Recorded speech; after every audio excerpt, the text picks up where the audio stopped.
Deus começa: ah, é verdade, uau, eu não sabia. O quê? É assim? É. Ah, então não precisa disso tudo. E aí começam os tropeços. E nós sabemos aqui, eu vou falar aqui para os irmãos, que há heresias que pensam que só pelo fato de guardar um dia é suficiente. Um dia é suficiente. Mas quando você ouve os caras pregar, meu Deus, já viu? Pregam. Durante uma hora se tem, 90% de uma pregação. Falo, meu Deus, é tudo isso. Aí no finalzinho, o veneno. O irmão Josias disse veneno de rato 10%, né? Mas eu não lembro. 10%, vamos colocar 10%. Então, eu não lembro a receita, não. Os irmãos pensam comigo. Aqui tem 10% de verdade em todas as áreas aqui, ó.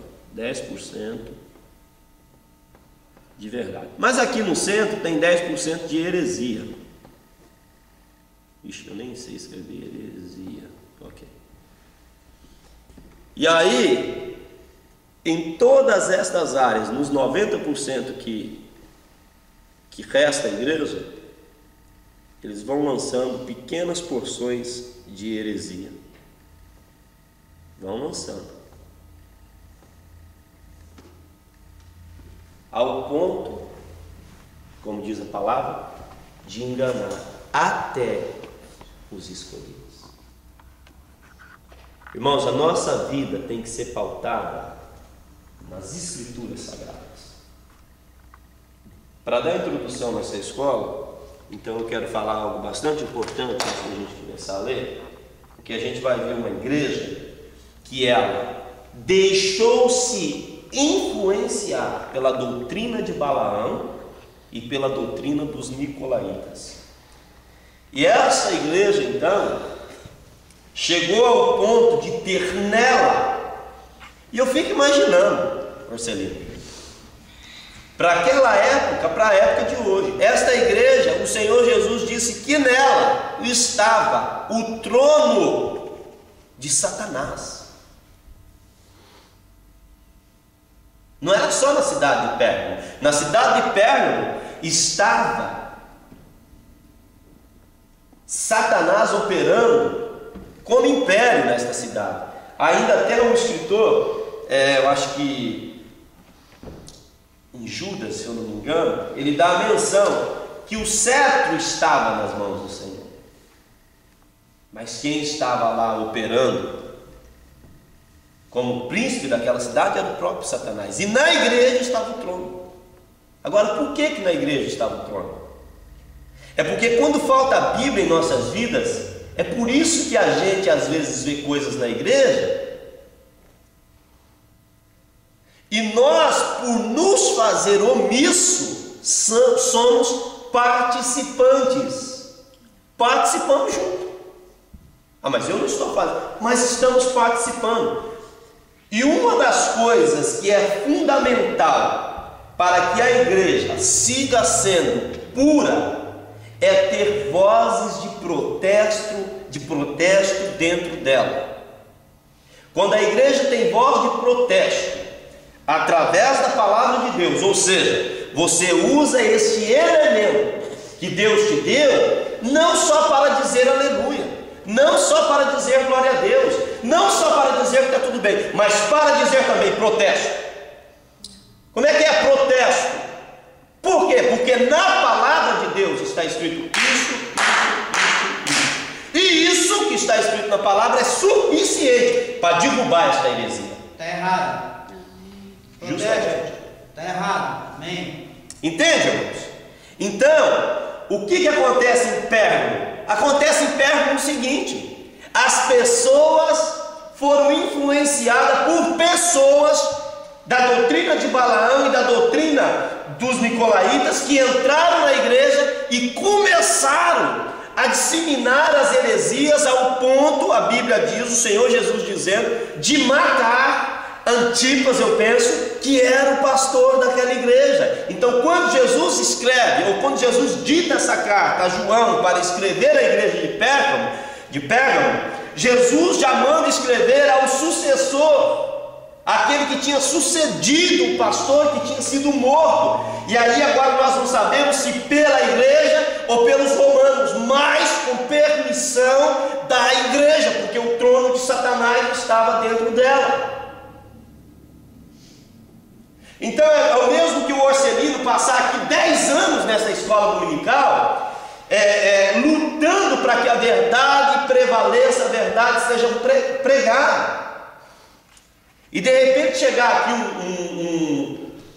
uma pessoa que tem uma eloquência melhor, e a igreja eleger aquela pessoa, e aquela pessoa trazer novidades, trazer coisas que não são bíblicas, e desfazer 10 anos do esforço bíblico do irmão Orcelino na frente da escola.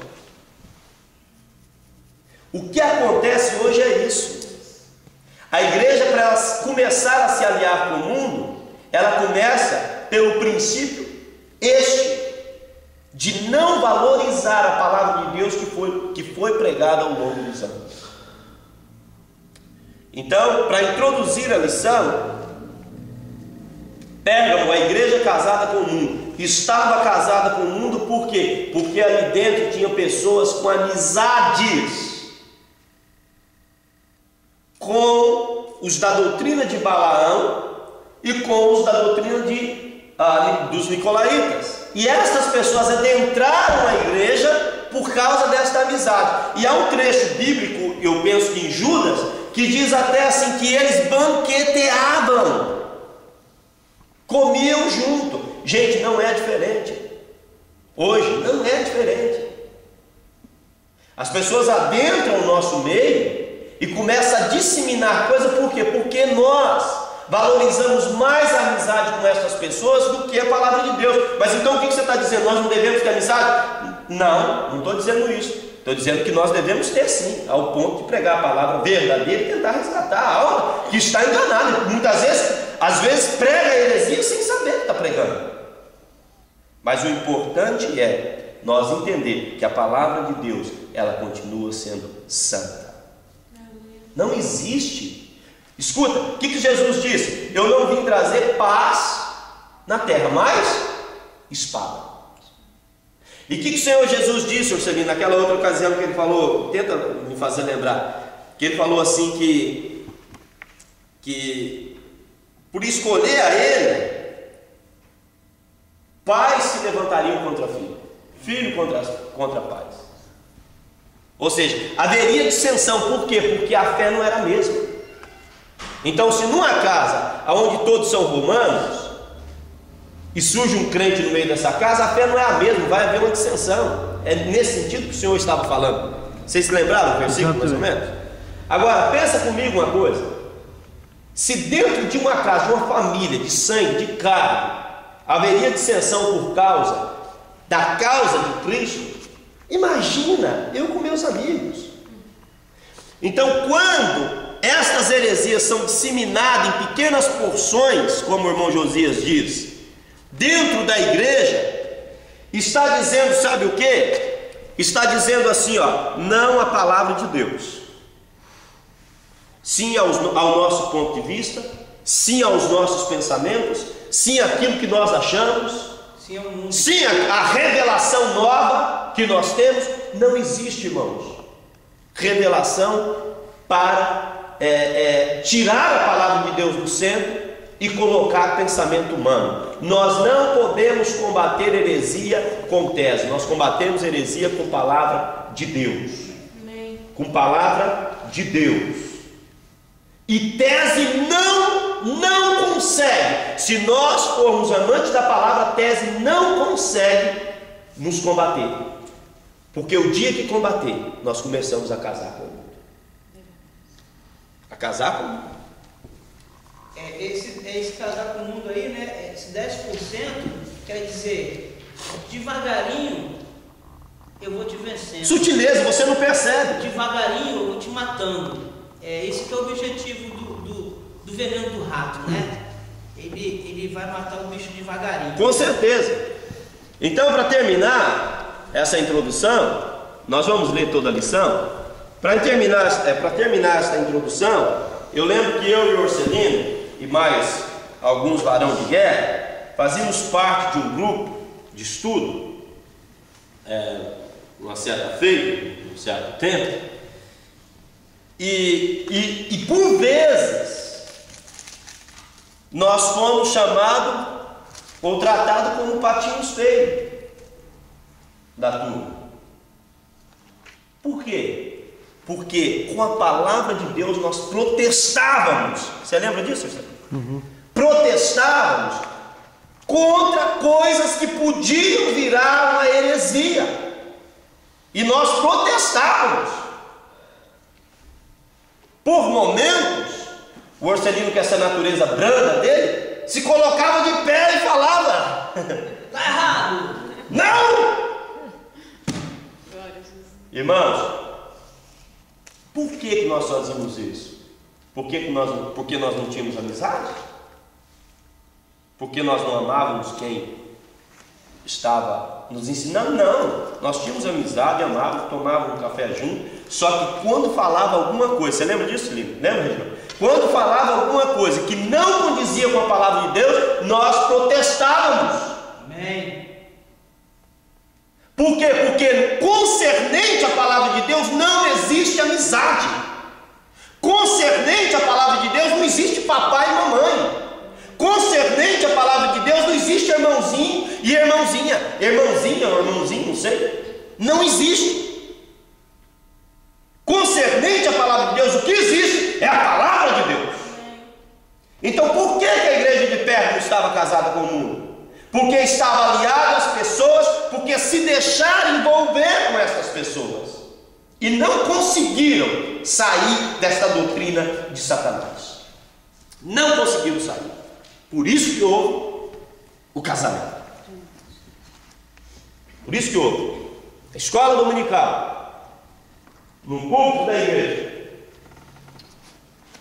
no evangelismo, na evangelização em massa, no seminário teológico, não existe amizade, não existe fulano ou cicrano. O que existe no púlpito da igreja, o que tem que existir no púlpito da escola dominical, o que tem que existir na evangelização em massa, o que tem que existir no sair da igreja do centro e se expandir na comunidade, o que tem que existir no seminário teológico, o que tem que existir em todas as áreas de ensino da igreja, é a palavra de Deus no centro. Amém. E aí nós não vamos se aliar ao mundo. Não vamos. Porque toda e qualquer heresia, por mais bonita que seja, se está indo contra a palavra, é casamento com o mundo. Você não vai se esfriar de repente. Quando você tira uma panela de ferro do fogo, ela não esfria no momento que você tirou. Se você for botar a mão nela lá, vai queimar ainda. Você vai continuar quente e crente, mas por um tempo. Depois você vai esfriando na fé. Então vamos entrar na lição. Os irmãos entenderam essa parte? Amém. Então é importante que a palavra de Deus esteja no centro, porque senão o anjo da igreja, e a igreja, ou seja, os irmãos que têm que zelar pela igreja, não vão zelar e o veneno vai entrar. E nós não podemos deixar. Tá bom? No nome de Jesus, irmãos. Para que a gente não tenha problema com Jesus. Uau. Para que a gente não tenha problema com Jesus.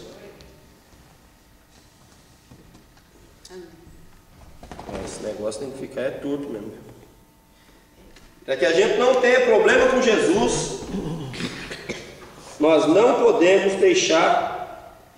Deixa eu ajeitar esse trem aqui.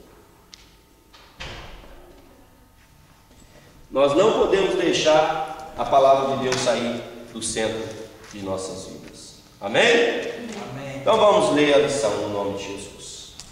Pérgamo, a igreja casada com o mundo. Nós vamos entender nessa lição coisas tremendas. É bom lembrar, Pode quando se Quando a gente observa lá no jardim, o diabo usou foi a palavra de Deus para enganar. E a gente tem uma impressão, quando a gente lê o texto, que foi uma conversa só. Talvez aquilo durou tempos. Justamente, não, você está certo, senhor. E o erro da Eva foi o quê? Dar atenção para a heresia. Assim mesmo Sansão, como é que foi? Também foi a mesma coisa. Não é assim? Você está certo. A Bíblia diz assim, em relação a Jesus, até disse aqui na pregação do domingo passado, que se fosse escrever tudo quanto Jesus fez, há uma expressão na palavra de Deus que eu esqueci agora, talvez os irmãos lembrem, não haveria espaço, não haveria... Nos livros que existissem no mundo. É isso, não é? Papel para escrever. Não existia papel. Se fosse escrever tudo o que aconteceu, irmãos, da criação do homem até chegar a Jesus, também certamente não existiria. Então o Marcelino está certo, que aquele diálogo ele representa o que aconteceu, para que nós possamos entender. Mas não foi só aquilo. Eu creio que não foi também. Houve dias de tentação. Dias e dias. Ela não ia ceder assim.